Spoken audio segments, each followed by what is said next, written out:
normal working day suddenly turns tense.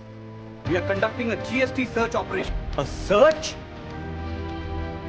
On what grounds? There's cash here. Explain the source. I don't have the documents right now. The officer seals the cash, suspecting illegal bill-less sales. They sealed my cash. Can GST really do this?